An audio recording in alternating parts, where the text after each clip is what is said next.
Itu sejujurnya pertanyaan yang selama tidak saya pikirkan sih. Kalau dulu banyak ya. Kalau dulu itu kita pengen dikenal misalnya sebagai, dulu waktu masih sakit-sakit main musik, suka dikenal sebagai orang yang tahu main musik begitu. Waktu sakit-sakit olahraga suka dikenal sebagai olahragawan. Cuman kesininya kita lihat orang itu akan melihat orang dengan berbagai macam sisi tuh. Kalau peribahasa Jepang bilang orang itu selalu memiliki topeng, dan ketika orang ketemu dengan orang-orang, orang akan selalu dilihat dengan topeng yang berbeda. Misalnya kita ketika nongkrong dengan teman-teman tertentu, misalnya orang melihat kita misalnya sebagai orang yang kutu buku sekali. Kalau kita nongkrong dengan orang-orang lain, orang melihat kita sebagai anak yang suka diskusi, padahal sebenarnya enggak juga. Ada ketemu dengan orang-orang yang orang melihat kita sama dengan orang yang suka baku sedu. Ada yang melihat kita sama dengan orang yang suka terlalu serius, dan kita rasa orang semua pernah mengalami itu sih. Jadi kesininya kalau menurut kita sekarang itu tidak terlalu mempersoalkan itu dong. Kita ingin dilihat dengan, dikenal dengan sebagai orang yang seperti apa. Kita justru lebih tertarik untuk mengenal orang dan bagaimana cara orang melihat orang diri sendiri dong. Jadi kita justru lebih tertarik cari tahu orang cara bali apa orang itu dengan kacamata seperti apa dong. Dari segi bagaimana dong orang bali apa orang. Jadi cari kesibukan, hobi sekarang itu cari hobi baru. Jadi biasa kalau akhir-akhir ini sih pasti ya baca buku itu kayaknya bahkan mungkin jadi rutinitas untuk kita. Tidak bisa disebut hobi sih. Kalau hobi itu kita justru sementara cari hobi baru ini. Jadi biasa di penghujung tahun itu kita jaga cari apa yang perlu mau bikin tahun depan dong. Mungkin mau menelusuri skill baru begitu, soft skill baru. Mumpung kan orang masih 20-an tuh, sebelum 30-an aku pikir orang mesti banyak cari soft skill dong. Cinta itu apa ya? Ada banyak jawaban sih, ada juga banyak versi jawaban. Kalau orang mau klise ya cinta itu mungkin orang akan pakai istilah peribahasa, pepatah-pepatah yang banyak orang boleh mau comot di Twitter atau dan lain sebagainya. Tapi cinta itu ya cuma mekanisme hormon yang ada pada orang otak. Kalau misalnya teman-teman jurusan kimia, teman-teman tahu kalau orang endorfin dan serotonin itu ada di level tertentu, maka orang boleh jatuh cinta. Makanya kan banyak aroma yang boleh memicu orang jatuh cinta, itu ada secara sains. Secara filosofis terlalu apa ya? Secara filosofis ya memang cinta itu apa ya? Cinta itu ya banyak jawaban lah soal itu, Ger. Tadi orang boleh diskusikan dengan kita tahu teman-teman tiap orang punya definisi yang berbeda-beda soal cinta, tapi cinta itu ya banyak sekali sih, susah memberikan jawaban. Cinta itu menurut kita ya memang tidak bisa didefinisikan, tapi kalau orang bicara cinta pada siapa itu boleh orang jelaskan, cinta pada apa boleh orang jelaskan. Cinta itu dia harus melekat pada sesuatu dulu baru orang tahu dong, orang boleh jelaskan.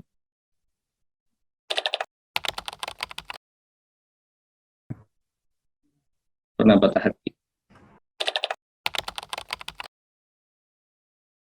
Cara saya mendamaikan diri itu dengan menerima. Mungkin klise ya, tapi maksudku menerima itu ya tidak menyangkal kalau orang patah hati sih. Karena yang bikin luka itu sebenarnya lama bertahan itu karena orang masih menyangkal banyak hal.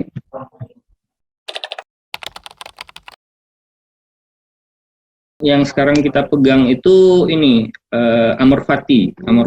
Jadi cintai hidup meski takdir itu pahit. Itu juga dipengaruhi oleh tadi kita kenalan dengan diri sendiri, terus juga patah hati yang tahun lalu. Amor fati itu sama dengan orang itu mencintai hidup dong, dengan satu paket dong. Jadi bukan hanya DP bagus-bagus, tapi DP besai-besai yang DP fase-fase menyedihkan begitu dong. Dan itu juga banyak banyak membuat kita mengartikan ulang apa itu misalnya jatuh cinta. Misalnya siapa jatuh cinta itu diawali dengan kata jatuh misalnya tuh. Selama ini kalau orang yang amor fati mencintai hidup apa adanya, orang itu cuma suka DP cinta, marni mau DP jatuh dan begitu. Jadi kalau misalnya tadi ditanya soal patah hati, itu sebenarnya satu paket dengan ketika orang suka ke orang dan sama dengan ada satu podcast yang kita suka, DP nama Gary Ardian, dia bilang tiap jatuh cinta itu adalah patah hati yang tertunda. Jadi kalau orang suka cinta ke orang mesti siap jatuh. Dan siap jatuh itu berarti orang siap mencintai hidup apa adanya dengan amor fati itu. Itu tapi prinsip sih sekarang untuk sementara ini.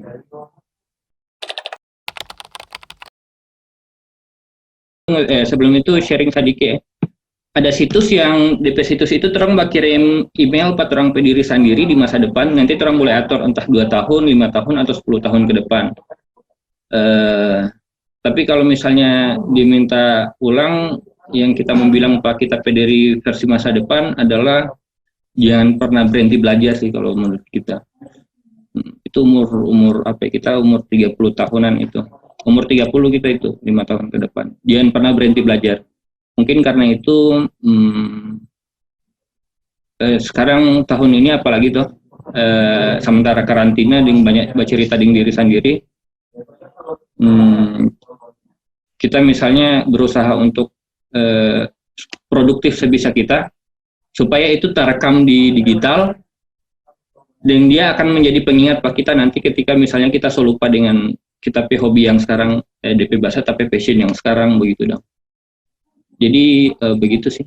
Kayak ini juga karya orang Dabekeng ini kan adalah cara orang berkomunikasi pak orang pediri di masa depan. Ding semua sih itu. Batabung juga adalah cara orang pediri untuk menyelamatkan orang pediri di masa depan, misalnya dari habis doi dan lain sebagainya. Tapi kalau misalnya ini masih ada 5 tahun depan, kita minta tolong jangan pernah jangan pernah bunuh anak kecil dalam mengenai pediri dan yang masih suka belajar itu dan yang suka bermain dan jangan sampai terlena dengan hidup yang dulu pernah mana kritisi begitu gitu sih.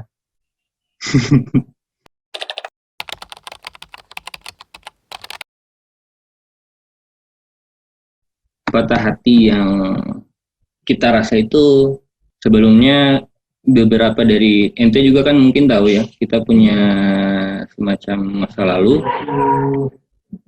yang kita pernah suka ke orang dalam waktu yang lama dan beberapa orang ada yang bilang hampir 10 tahun sih, tapi sebenarnya itu kan putus nyambung toh, jadi putus nyambung, jadi sebenarnya nyendak 10 tahun juga.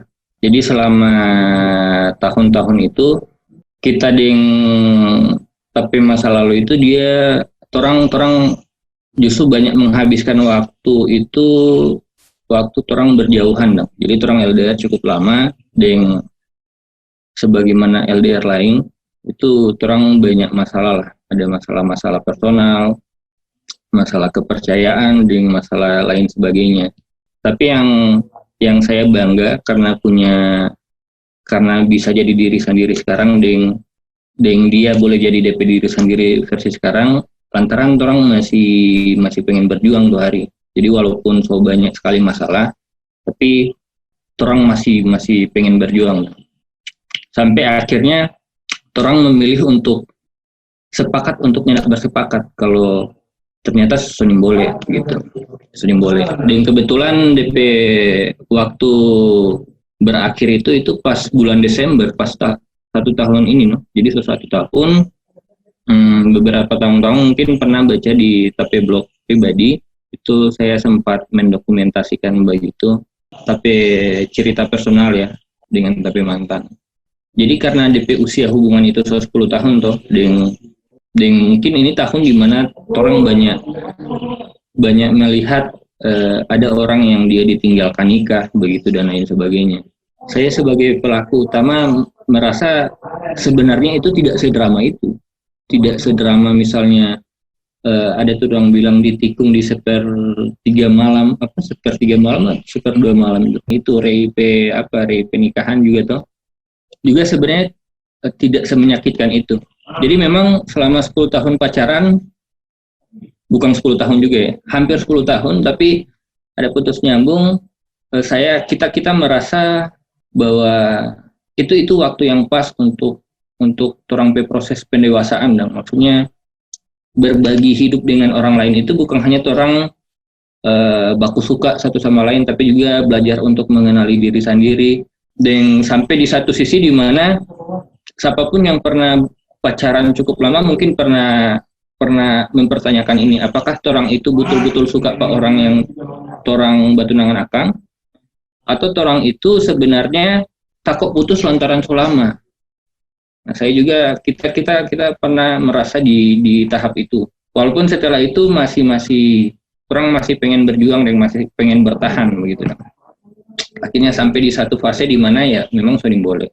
Dan kalau tamang-tamang juga pernah putus nyambung, pasti akan ada pernah perasaan di mana orang putus dengan orang itu mendendam, orang itu benci, orang itu marah, dan orang itu mau orang mantan pasangan itu dia bahagia begitu.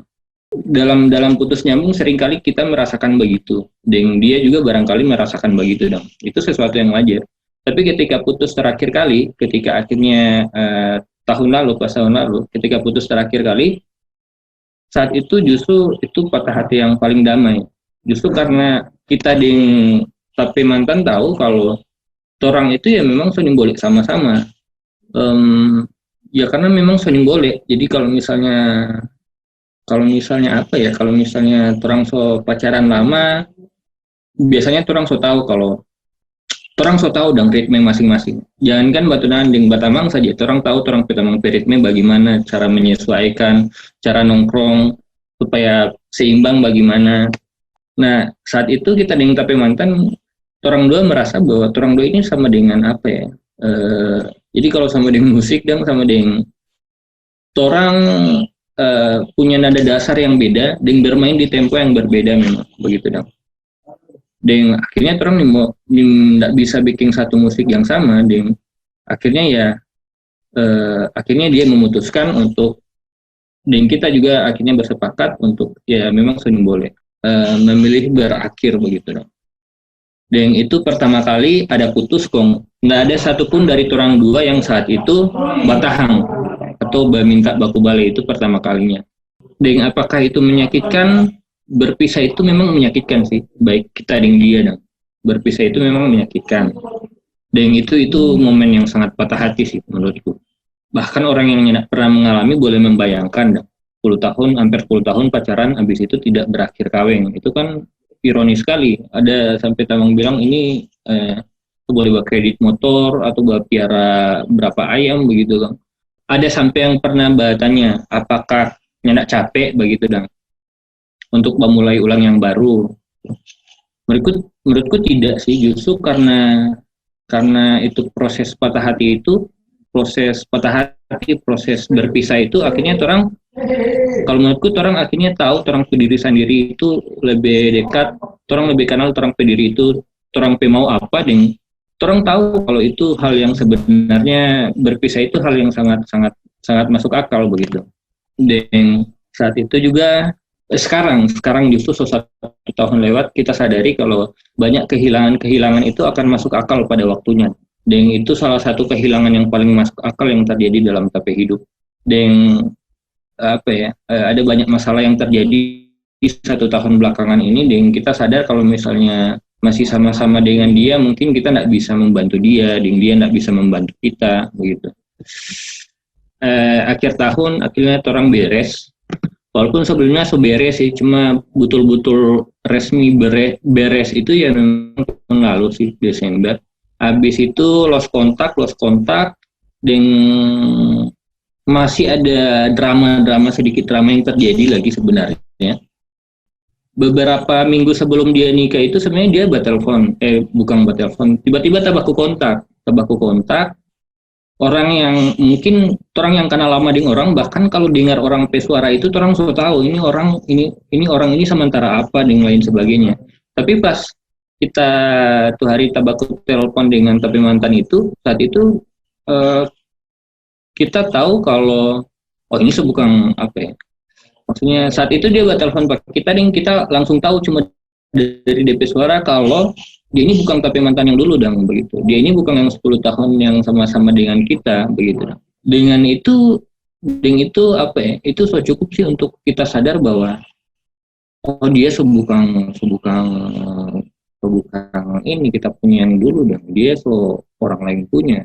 Bahkan dari suara yang tahu ya, maksudnya itu kan apa ya? Itu masalah perasaan tuh. Jadi secara intuisi tapi firasat bilang oh dia memang bukan dia yang dulu dong, yang pernah bikin kita suka pada dia. Dan saat itu kita merasa lebih lega, lama-lama jadi tambah lebih lega untuk melepaskan sesuatu yang memang mesti dilepaskan. Justru patah hati itu kan terjadi sangat-sangat apa ya? Patah hati itu jadi luka mental yang sangat dalam ketika orang itu menyangkal bahwa orang harus melepaskan sesuatu yang memang harus orang lepaskan sih. Nah itu justru adalah hal terbaik yang pernah kita terima dalam dalam hidup untuk belakangan ini, itu belajar untuk melepaskan itu sangat susah. Tapi kakak pun bilang sih, orang pun lahir itu kan telanjang tuh, jadi itu orang lahir dengan yang tidak ada apa-apa. Jadi kenapa orang harus mempertahankan sesuatu yang memang bukan untuk orang? Dan akhirnya dia menikah. Pada hari dia menikah itu bahkan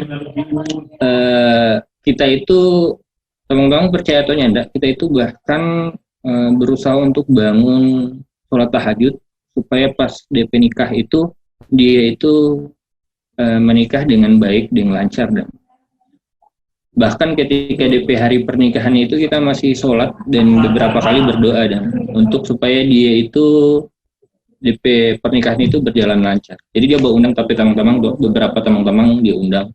Maksudnya apa ya? Kita itu orang yang mungkin cukup kenal pada dia cukup lama ya.